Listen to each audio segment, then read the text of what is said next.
And good morning, Hoosier Nation, and welcome to another victorious morning edition of Hoosier Morning After. This is Hoosier Morning After Oregon. Last night in an 8:30 game that went pretty late, your Indiana Hoosiers go on to defeat Oregon at home 92-74, bringing their record to 17-8 on the season, 8-6 in the Big Ten, sitting kind of about ninth right now in the Big Ten, kind of clumped up there. There could be a lot of movement in that area where they sit in the Big Ten in the coming up games. A game that felt like going into it, it could be a trap game. Oregon, while they are at the bottom of the Big Ten, has been playing a lot better as of recently and had a very recent game going into this one, a very close one against Purdue. So a very dangerous team. And as the game started, the fear of a trap game only got worse, at least for me, where Indiana would miss their first 4 shots and looked like it would be one of those kind of off shooting nights where there just appeared to be a lid on the rim. But it was Sam Alexis that was the first to break the seal on the basket as he would continue to build on his recent success in this game. IU eventually would find some momentum getting back into their made baskets on assist rhythm in that first half to take a 6-point lead into halftime. Second half, we were all waiting on the other shoe to drop, and the guys calling the game were not being too good at spelling those feelings, as well as they brought up the offensive lows that Indiana has tend to have, or leads they tend to lose in the second half.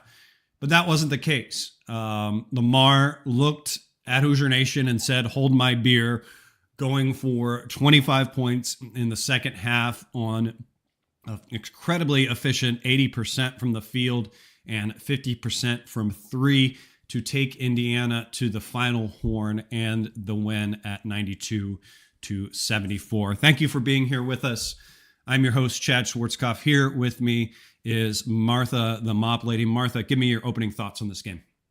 I wasn't really certain what to expect, right? I mean, Oregon's record was what it was, and obviously they're having a rough time. Not kind of a surprise from a Dana Altman team. He's usually got Oregon right kind of in the thick of things, top 25 team, and he's certainly made some noise on the college basketball landscape out there. So really quite a surprise. And generally, a team that's usually comes in and is long and athletic and pretty solid. Some familiar faces on that squad.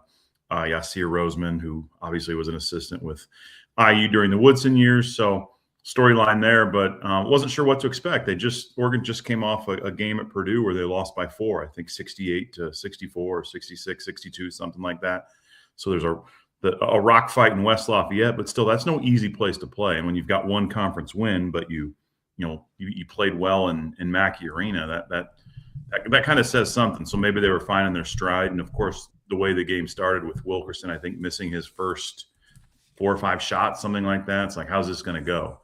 But I really thought that IU played with a lot of energy, specifically on the defensive end. For as good as Lamar Wilkerson was, I thought Sam Alexis was key to IU, and I know we'll get to players individually, but really set the tone, right? I think it was just a good performance, a win that Indiana needed, obviously, coming off that battle with Wisconsin on Saturday. You wanted to get this one because there are 2 really, really tough games looming on the schedule.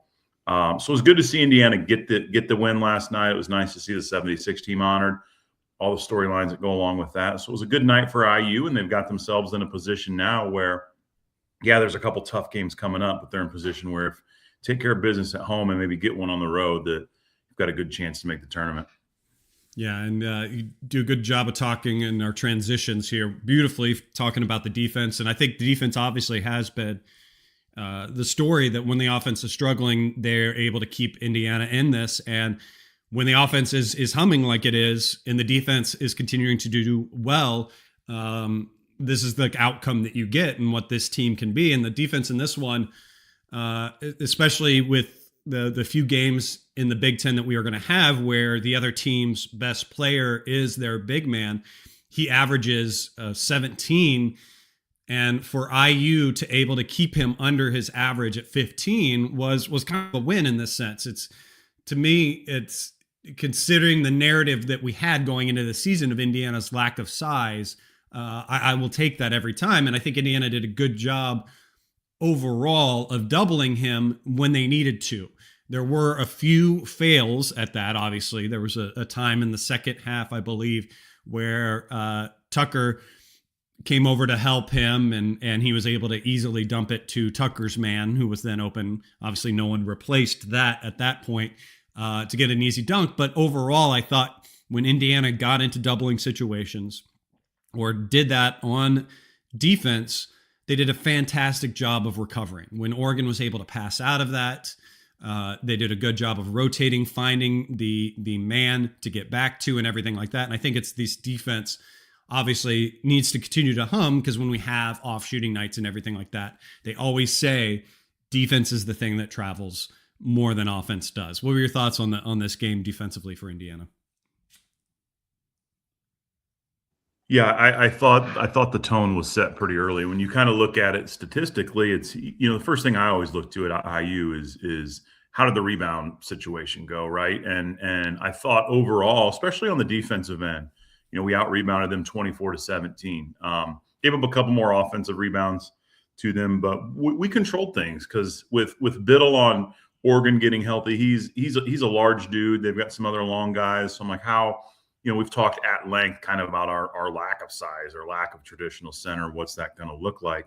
That was my one concern coming into the game. So to see us control things on the rebounding end, specifically defensively, I thought that was good. We won the battle on points in the paint, 30-26. So I really thought that our big men, kind of turned the defense into some offense and really helped us win the game. Again, we can talk about Lamar Wilkerson all we want, but I really thought Sam Alexis and the way he played last night defensively, he contained, he held Biddle to 3 of 14 from the field, which he's a force. And I thought that was a big ask for him. And I thought he did exceptionally well. Thought our guards played, of course, Connor Enright is Connor Enright. He's flying around at the beginning of the game. And he had he's the guy we've talked about it. He's the guy that you hate to play against, or the guy on the other team that you hate, but if he's on your side, you absolutely love, because he's a pit bull. Does he flop at times? Probably, but he puts himself in a position to win some of those 50-50 calls. So he's a guy you love to have, but he certainly helped set the tone defensively as well. So overall, I thought it was a really, really good effort defensively by Indiana. I'm looking forward to and predicting possibly a Sheehy style Connor Enright in Mackey taunting the student section and everything. That's going to be a hell of a game. That student section is going to be booing and hating him, and it's just going to fuel him like crazy. So that's one that's I'm looking forward to greatly in this.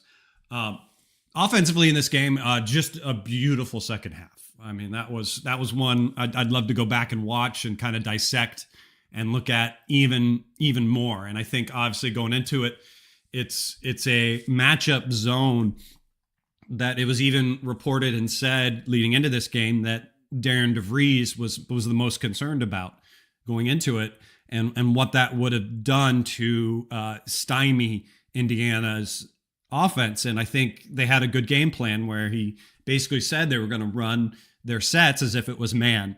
And that was very good. And there were some really good plays in this game that you saw on some really good movement. And I think the first one that really kind of stood out to me that I loved was there was a moment where I think it was Connor had the ball kind of on the left side, just kind of at the end of the arch, and you had Tucker and Lamar together on the wing there. And Tucker, while they had a little bit of screening action, Tucker dove to the basket on a backdoor cut. And that kind of drew Tucker's man to the basket with him and caused Lamar's man to kind of hesitate and wait and be ready for that dish out or that replacement.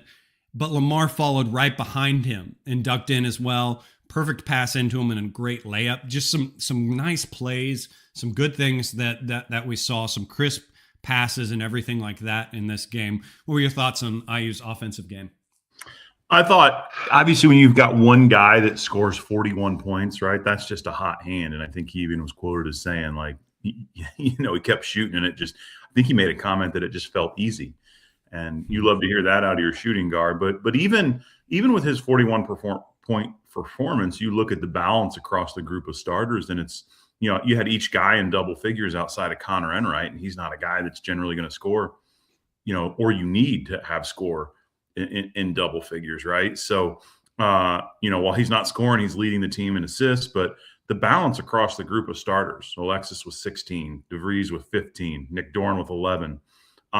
That's what you want to see. And I think key is obviously continuing to have Nick Dorn play well. If we can get him scoring in double figures, with Tate and Connerway kind of falling out of that starting group and not sure where he's at, for Nick Dorn to step up while scoring. The times we struggle, we talk about that USC game where DeVries and Dorn really struggled. I don't know that we had double figure points between the two, but to get 15 and 11 from those two while getting 41 from Lamar Wilkerson, if we get that kind of offensive output, and that's not even mentioning Sam Alexis going 8 for 8 from the field. It was a really, really good night offensively for IU, probably one of the better games we've seen against a good Big Ten opponent.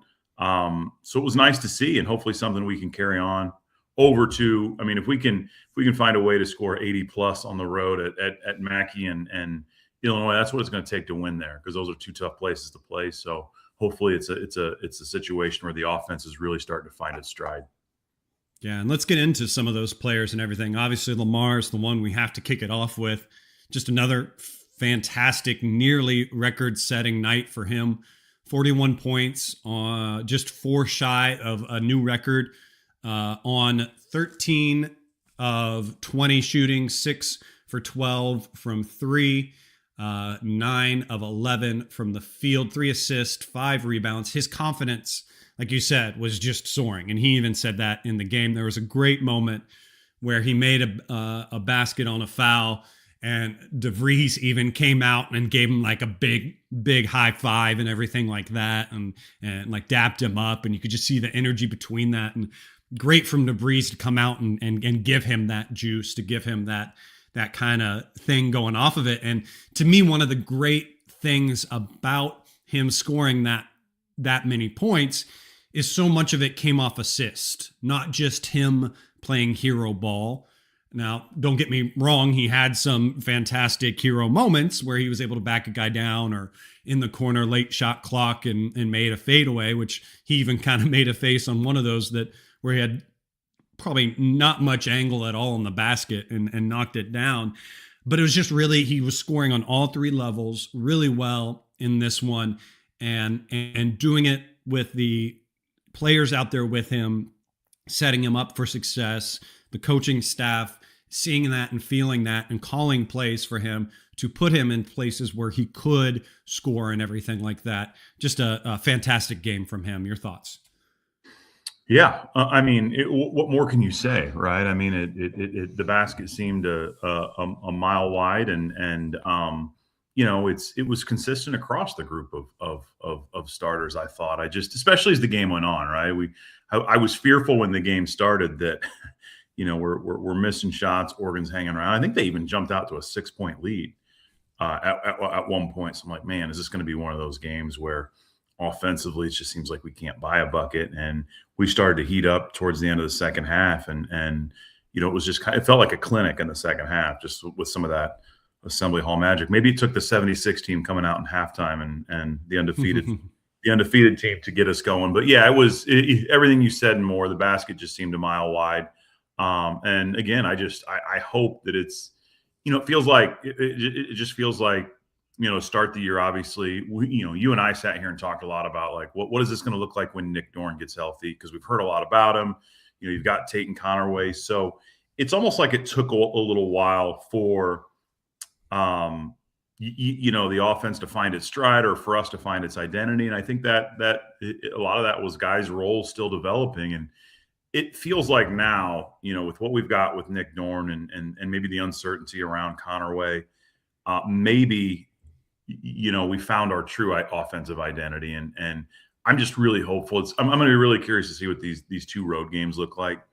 But my hope is that maybe we've found our offensive identity, and again, USC is kind of the outlier when you look at the last handful of games. Wisconsin had its rough moments, but I'm hopeful that we're kind of hitting a stride here at the right time.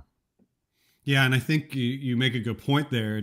We've had a rough time figuring out who was going to be and what kind of flow this team was going to have, and I think it's in part and due to the fact that offensively this team was looking very one-dimensional with all the guys on the outside and not much contribution inside the arc. And I think the recent success of Sam Alexis is kind of gives the ability for Lamar to have a game like he did.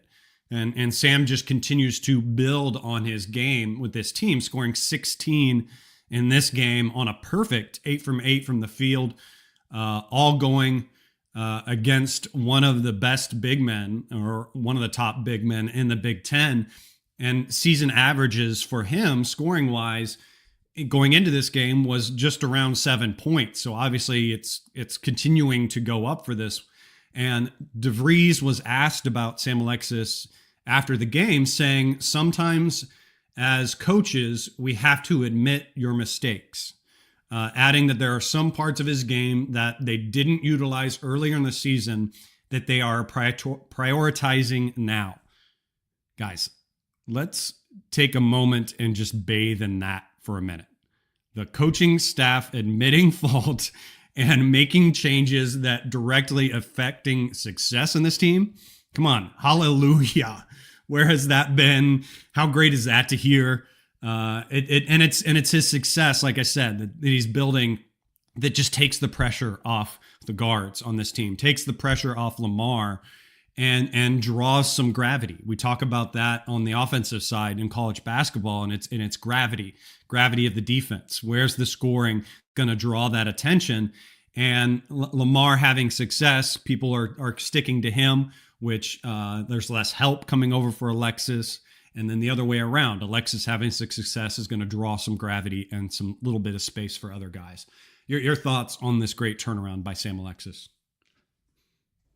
Yeah, and how to go back to what you just said, it's like it's almost jaw dropping to hear an Indiana basketball coach show a little bit of humility, and not to name names, but just trying to imagine past coaches saying something similar. It's good to see that humility, but it's also good to recognize what Alexis is doing, 8 for 8 from the field, and Reed Bailey's gone through kind of some of his challenges and just kind of struggles at times to finish at the rim. So to have Sam Alexis step up consistently here lately, again, I go back to what we talked about, like this offense kind of finding its identity. I think we mentioned Nick Dorn, but also Sam Alexis really cementing himself as kind of our low block guy, and Reed Bailey turning into that bench guy. It's finding identity at the right time, and better late than never in terms of finding what Sam Alexis can contribute and how he can make those contributions. He's been a really, really pleasant surprise here down the stretch for Indiana, specifically yesterday, both offensively and defensively against Biddle. Biddle looks like he's should be playing Y ball in some small community wherever he's from, and looks like like he dropping his kids off at preschool or something. He looks like he should have been out of college about 5 years ago, but that's college basketball now, and for him to contain him was impressive to see, and then obviously on the offensive end as well. Yeah, and it's great to see, because obviously if you rewind back, maybe it's just naivety on our point and something that was ingrained into us from prior coaching staffs, where the team at the beginning of the season was basically the team that we had, and we didn't see much evolution or change and everything like that. But that's what this comment from DeVries and the success we've seen recently, that gives me great hope about this coaching staff currently, and the fact that they can admit when they're wrong. They are able to make the changes and modify things and find things out of their team as the season goes on. So that's fantastic to see, and just makes me feel a lot better about the future, obviously, of the program and this coaching staff. So the next one I want to talk about is kind of Tucker.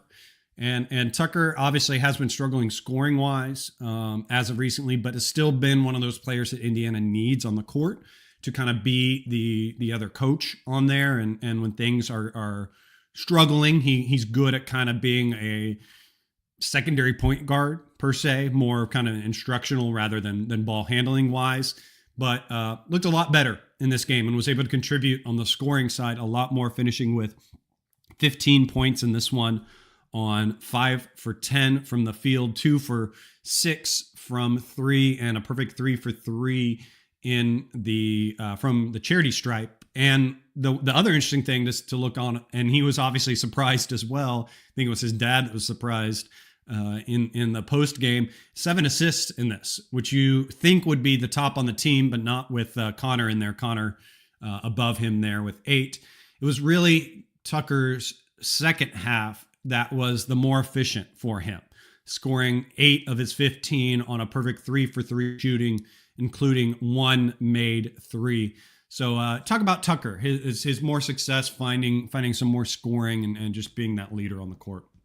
Yeah, I think he was asked about it last night and just said, obviously having some struggles there for a chunk of the middle of the schedule, and him coming to the realization that, he's only got so many more opportunities to put this uniform on. So figuring out a way, even when shots aren't falling, to contribute. And I think watching him, and if you watch him closely, and I think, and I don't have it in front of me, but there was something on X I saw last week where teams are when teams are playing at their best offensively, who's on the court. And for Indiana, it's Tucker DeVries, whether he's scoring or not. So to me, that just says he's finding other ways to contribute, even when he's not scoring. And that's what you need a leader to do. And I think that's Tucker DeVries. And obviously last night, I think he was really, really solid offensively. I mean, 5 for 10 from the field. That's, you take it. 3 for 3 from field, from the free throw line, and 2 of 6 from 3. But to get 15 points out of him while you get 41 from Lamar Wilkerson and another 11 from Nick Dorn, that's going to win Indiana a lot of basketball games if you get that type of production. So I think that again, it goes back to kind of the humility piece. You want to get 20 plus 18 to 20 points out of Tucker DeVries every night, but when you're not, what else are you getting from him? And last night he was second in the team in assists. So when shots aren't falling, we're still getting 15 points out of him, but we're also getting him distributing the basketball. So I thought he was key, and I thought he played really, really well defensively as well. Yeah. And next one I want to talk about Nick Dorn. And while you look at the stat sheet and he scores 11 points for Indiana, and you'll take that from a starter anytime you get multiple starters in double digits. It was more kind of an efficiency that continues to kind of struggle a little bit with him in these last recent games. He finished 2 for 7 from the field. But what it was that allowed him to get those 11 points was that he was 5 for 5 from the free throw line. So really good to see him kind of diversify his game, or continue to diversify his game, getting to the basket, trying to not just be that one-dimensional three-point shooter, but great to see him trying to find little other avenues where he can contribute in this game. Also had 3 rebounds, 2 assists on the game. But just good to be out there when you have all things firing well with Sam Alexis, your second leading scorer, and your star player going for 40. Being a complimentary player and scoring double digits is all you need from Nick Dorn in this situation. Your thoughts on Nick's game?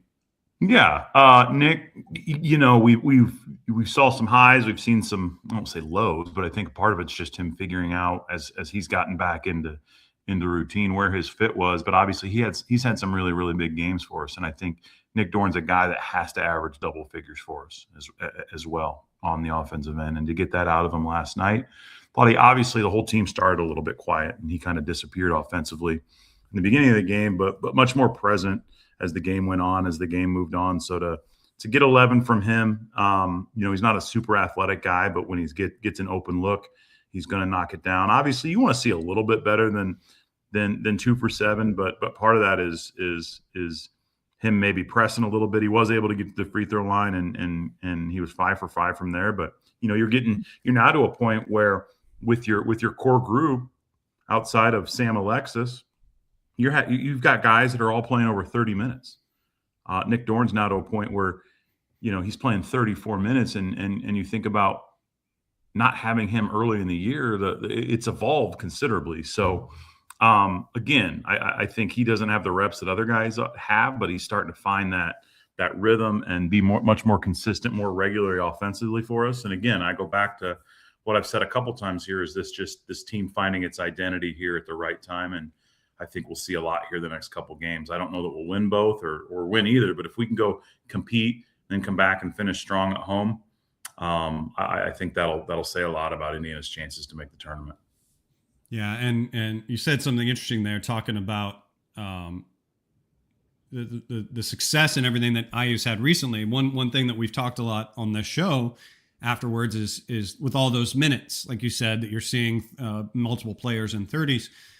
They didn't look tired. They didn't look gassed in this game. Now, granted, when you're scoring well, when the game is fun, your legs get a little extra juice, and apply that also to being at home is going to add a little bit of that as well. But good to see them be able to have a game where you don't see that fatigue set in and all that to deal with.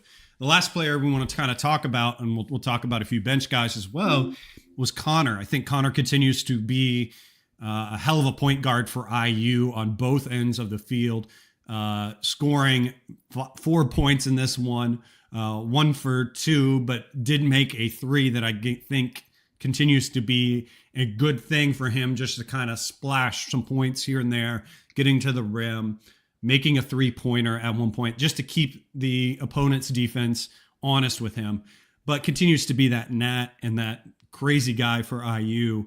And one that we talked about a little bit, that with Tatum sitting out, was a little bit concerning going into the Purdue game, but he has shouldered that responsibility and done a really good job with it. Your thoughts on Connor? He's such a pest, but he's our pest. And, he's, again, it's there's guys like that on teams that we will sit there and complain about, and that we could name them. Over the years, Purdue always seems to have one. Iowa always seems to have one. You think about Aaron Kraft back in the day, and just those little pesky guards that take a lot of pride in how they defend, a lot of pride in getting under other teams' skin, but also what he's contributing offensively for us, leading the team in assists. I love the way that he just flies down the court offensively and tries to make something out of nothing. He's just your typical glue guy, and a pest. There's that fine line between trying to create and also becoming a flopper. But I think that's just part of what he does, who he is, and I'm glad he's on our side. So I thought it was another game again where you think about that foul he drew against Wisconsin, right? Being in the right place at the right time. He's a guy that has a knack for being in the right place at the right time. So I'll take him on our team any day of the week. And to your point, I can't wait to see what may or may not happen in Mackey Arena here next week. Yeah. Wonderful pest, but he's our pest. So toe that line, continue to toe that line. It's gonna be so fun. There might be some fists thrown in Mackey. We talked a little bit before we went live, and it's interesting to see Tatum Conaway. Obviously, we didn't see him dress at all or in there at all for the Wisconsin game, reportedly dealing with some sort of sickness as well. And then we also talked a little bit about as well, we haven't seen Trent Sicily get as many minutes. And I think that's an interesting kind of conversation to have. I know Gritty's a bit in the chat is a big Trent Sicily fan and everything like that. And you want to get your freshman minutes and find him to be able to build success. But the argument is, who do you put in or who do you take out? And what do you do to find those minutes for him? And when Indiana's humming like they are, you don't want to take DeVries out. You obviously will a little bit just to spell him like you normally would, but you don't want to give Trent extended run there because you could start to lose a lead, which I think at one point the coaching staff felt that kind of happening when Indiana was up 14 at one point and they drew it within 10. I think that was a great timeout at that point by DeVries to kind of settle things, and it did its job. But I don't see those minutes for him. And then along the same lines with Tatum Connerway, struggling and having a tough time to get back there is concerning to a degree, but is spelled a little bit like we just said with what Connor is able to do in his absence. Your thoughts on kind of all of that narrative and those two players? Yeah, you think about Trent Sisley, and I think he's the one that jumps out is how can you, because he's had some really bright moments, as a freshman and been a contributor, and obviously I think he's a large part of what this core looks like moving forward. But he's also a freshman, and he's also probably playing in a longer season than he's had to play in his basketball career. So freshmen tend to, especially when you're hitting that kind of home stretch of the season, you need to be at your strongest, and freshmen are still adjusting and adapting. They have highs and lows, and you might not have that room for some of that freshmen bring, some of those ups and downs. So I think the leash is shorter. Also, you start to think about matchups, like to your point against Oregon. Who do you sub him in for? Who do you get minutes for? Right. Especially when we're starting to hit that stride offensively. So I'm not concerned with that. I think they'll continue to find moments to get him in, and he seems like a guy that's completely bought in. Tatum Connerway, that's a head scratcher. Just think about the injuries, the illness, the lack of minutes, he's in, he's out. I'm not sure where he's at. And there's the argument to be made that Indiana looks a little bit better. I don't say without him on the court, but they're hitting their stride offensively. So where do you plug him in at? So not a ton of thought on it. It's like it's at this point, you kind of, as we're hitting our stride, you kind of put your trust and faith in what the staff is doing. And I think obviously when you think about making runs late into the season and into March, you need solid guard play. So I think there's still a home for Connerway, especially as somebody's not performing or struggling. He's a guy that might be able to come off the bench and find some identity there. So we'll see what that looks like. But again, I've got full faith in Coach DeVries and the staff. Yeah, I think that's, you make a great point there at the end, especially about Tatum. He can be that guy that can come in and just have a lightning game that you didn't expect. And you can obviously get the same kind of thing from Sicily. I mean, he was the one that came in. It didn't really do much in the UCLA game, but then came in at the end and had that wonderful play to make baskets and win the game for Indiana. So they can just kind of be those, I guess, spare tire to say generally for Indiana, and can come in and have little contributions here and there. And I think you can also kind of lump in a little bit of Josiah Miles into that as well. He's kind of that player recently that's found a little bit of niche for this team to kind of come in and make little impressions, some little things for Indiana. Obviously not filling up a stat sheet, but just doing what they need to do with the minutes that they are given. Turning on to stats in this game, obviously offensively, great to look at the points per possession in this game. Indiana finishing with 1.46, probably one of the highest points per possession of this season, if I were to dig deeper into it. 9 turnovers, so not bad in this game. There weren't really kind of any major looking turnovers that bugged me of errant passes or anything like that in this game. And obviously the favorite stat of the season, the assists to made baskets in this game, 22 assists to 30 made baskets, just 8 baskets not off of assists in this game. That's pretty impressive in this game. What stats kind of stand out for you in this one, Martha?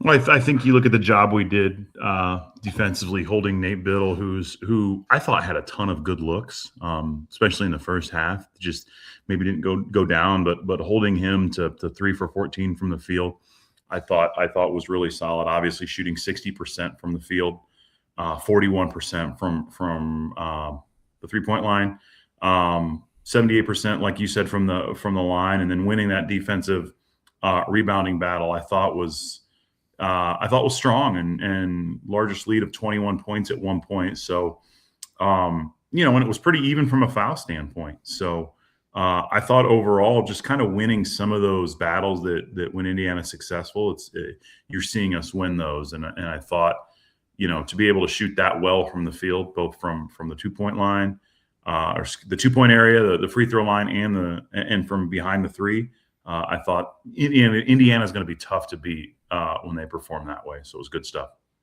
Yeah, and I think that number feels a lot even higher with the 3-point makes, because early on in this game, a lot of shots missed from the 3-point line that fell off a little bit for Indiana.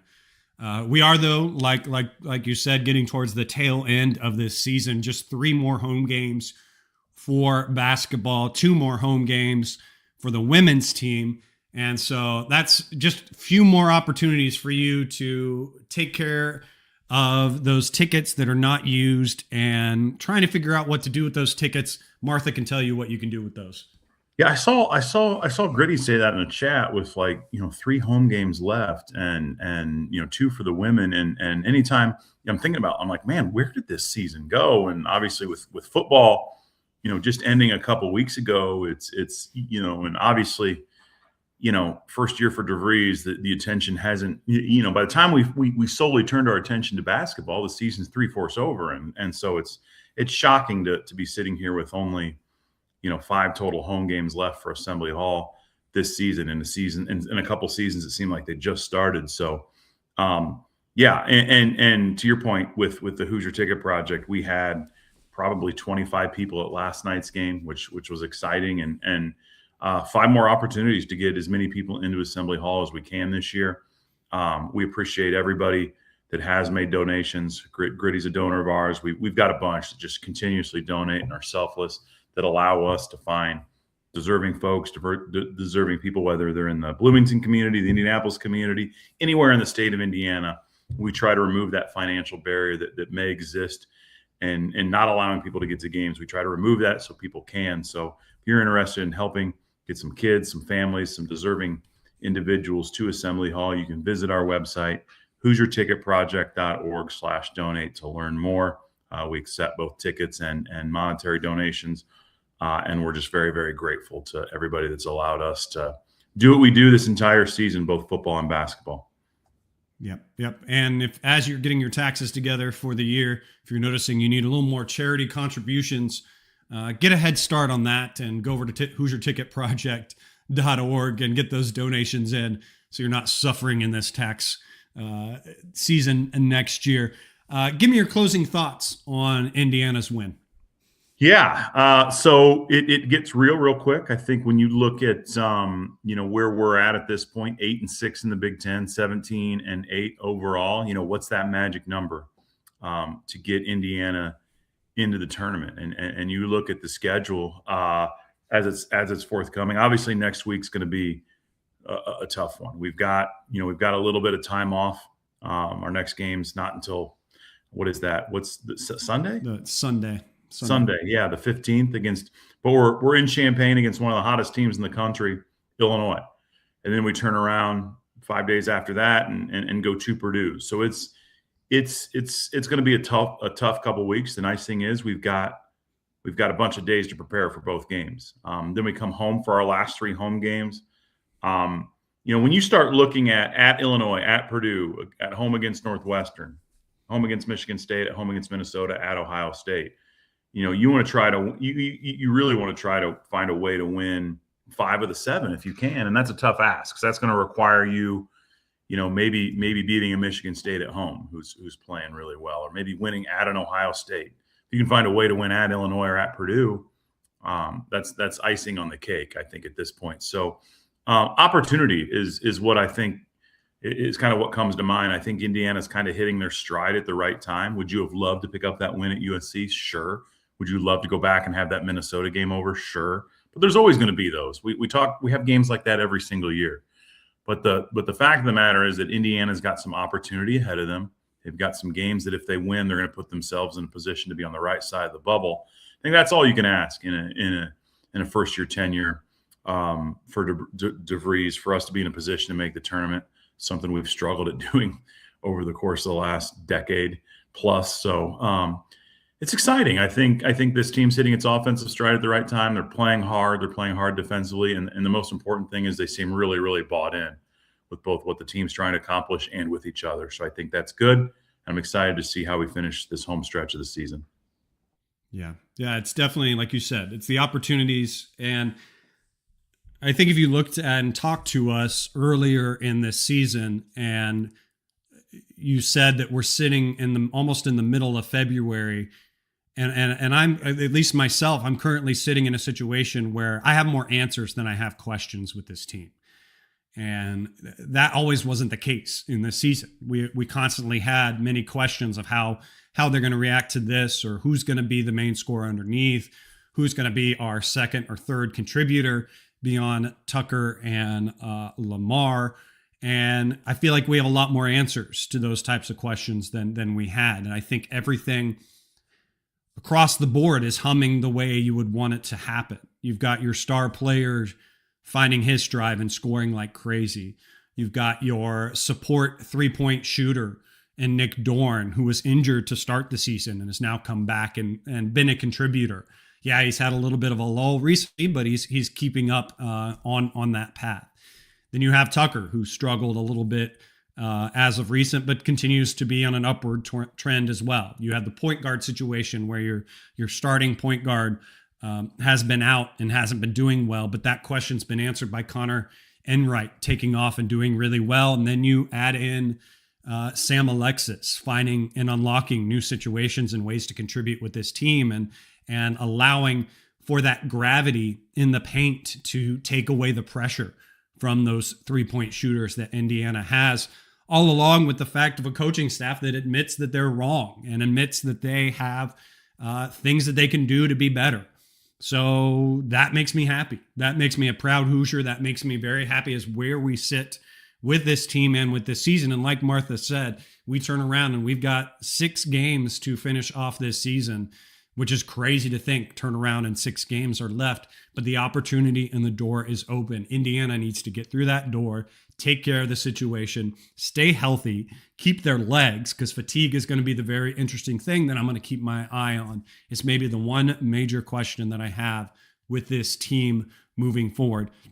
But at least as we sit right now, it's a very fun time. It's a very successful team that we have, and let's bask in this.